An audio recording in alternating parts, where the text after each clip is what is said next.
A common question I've been asked since third kits have been revealed is, do you think we're gonna get any more? And personally, that answer is yes. So today, I'm gonna do predictions for all the remaining third kits on what I think we could get. Keep in mind that these are gonna be a mix between what I think is somewhat realistic and my hopes. So hopefully we'll land somewhere in the middle. I'm also gonna introduce you guys to this, the sub and special distribution chart as of the most recent patch. As you can see, it's a little uneven right now. So while I'm adding kits, we're going to try to fix this, which means, yeah, nothing can get a splat bomb here, and there'll probably be some preference to the lower half of specials. Anyway, for our two-part Inkopolis Square / Plaza bundle, we're going to be starting today off with the Kensa collection. Let's get started. First up is the Kensa 52 Gal. Doing any sort of reference is pretty much over considering it already has Wall, and Wall Booyah's already on the Gloogadooly. So instead, I'm gonna go with something different. 52 has never had access to a bomb before. I'm going to go with Auto Bomb as a location tool for it, and for the special, we're gonna go with Triple Splashdown. Since Shot didn't get it, I feel like this is the next best candidate since it can kill in one hit afterward and would allow the weapon to play overall more aggressive. After that is the Kensa Splattershot Jr., and I'm gonna go with a wholly original kit here. I always thought Junior could be really fun for people who like to use triple dart, since the larger ink tank would allow it to be a lot easier. And so we're speccing into this in full. Not only is it going to get line marker, but it'll also get super chump for the special, mainly so you can get that instant ink tank refill to throw more of them. It will of course already help with the weapon's already good paint output. This is definitely more of a for fun kit than anything else, but I think if you're a fan of line marker, having something where you can go for triple darts more easily is definitely something that could be cool. And hey, they could always make line marker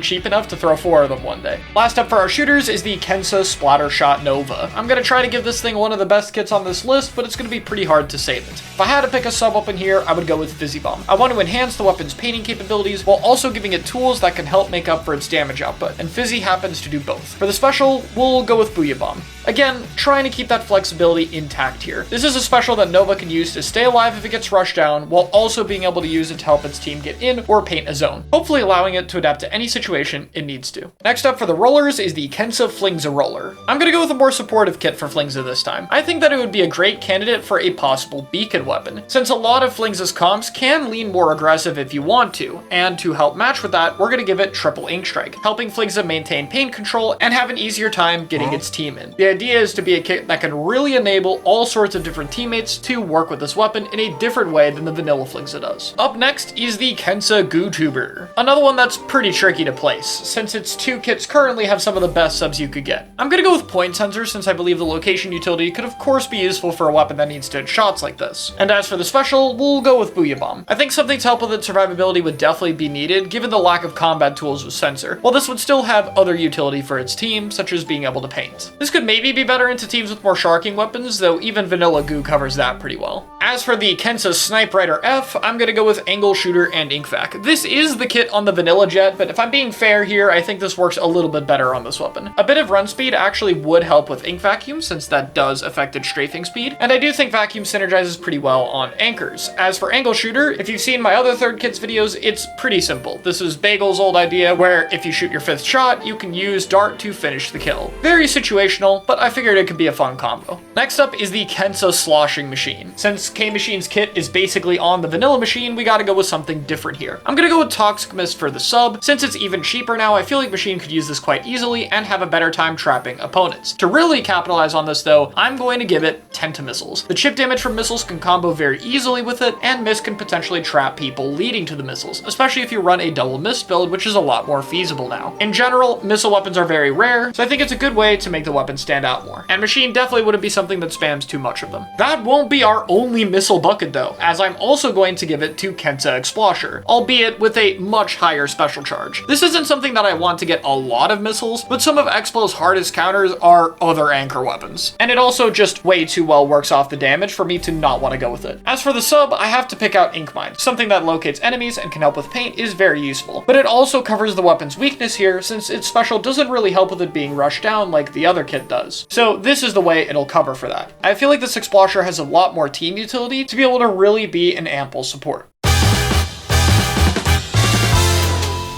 Up next is ballpoint spiraling. I think the beacon absolutely has to happen. We don't have a beacon on a spiraling that's an anchor still, and this one was too iconic. For its special weapon, it's going to change to Big Bubbler. This will require ballpoint spotting to get closer to get value out of it, but it gives you another way to give jumps in and support more aggressive playstyles. And then after that is the Kensa Edit Splatling. This one is going to have Toxic Mist and Triple Ink Strike at 210 points for special, because yeah, that would be a lot of strikes. None of the edits really have a painting special, so I guess this would cover a different niche, and with its cheaper Toxic Mist use, it could very easily take advantage of it to pair with its higher mobility, kind of similar to Mini Splatling, both more range. I think this would just do something that the other kits don't. For Kensa Luna Blaster, I'm going to go with Torpedo and Splatter Color Screen. I think that screen works best on shorter range sharking weapons, and this is definitely one that can do that, while Torp can cover its weaknesses fairly well and get people to look away. This is a kit that specializes on trying to hide exactly where the weapon is coming from to allow it to get up close. And after that is Kensa Rapid. Since its Torp is already taken, I'm going to go with a different idea, being Splash Wall like the old Rapid Pro used to have, and Crab Tank. This will be a much more defensive Rapid Blaster, relying on its positioning around wall and crab to use the extra HP to set up in annoying locations, without having as much ways to work off of the main weapon's damage until you have your special. I think this would be a different playstyle that would allow it to play more defensively than the other Rapid kits.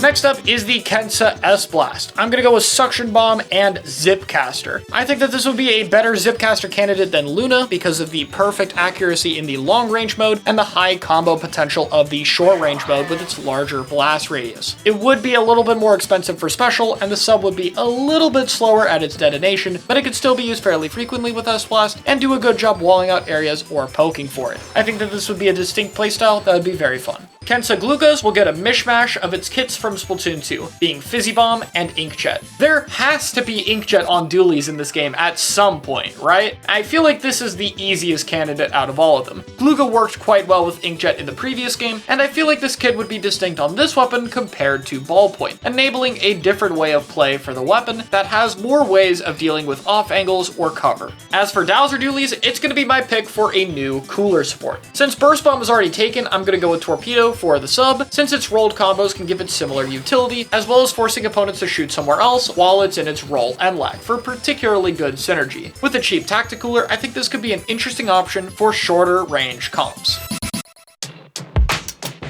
After that is Kensa Splatbrella with yet another Torpedo. I know we have a lot of those, they're not on too many weapons right now. I wanted something to help with Brella's damage here, but I already had a lot of Burst Bomb candidates, so I feel like this one's utility would be a lot better served here than it is on the current Undercover kit. As for the special, this thing just has to get Inkstorm. It has by far the best synergy with its healing effect, being able to shield for more than a second, and while it's shielding, it could try to recover some of its health back. I think that would be insanely fun synergy while being a nice reference to its first kit. Finally though is Wellstring 5. It's known for its powerful AoE, and this kit is going to give it more AoE options than anything in the game. It's Vanilla Splash's kit, and yes, I think it would be really fun to just have that much power. You have all these different bolts, the Burst Bomb damage, and the Crab damage. I think Crab is especially fun on Wellstring since it's so similar to Explo, and Crab's alternate fire is also similar to it. Is this a blatantly very powerful kit? Yes, of course, and that's why I feel like Splash shouldn't be the only one to have it. I'd love to see how this could do on an anchor weapon to provide it some unique competition. And that's the first half of the remaining kits. Tune in next time to see what the special distribution will look like at the end and what we'll get for the Sheldon's picks. Thanks for watching.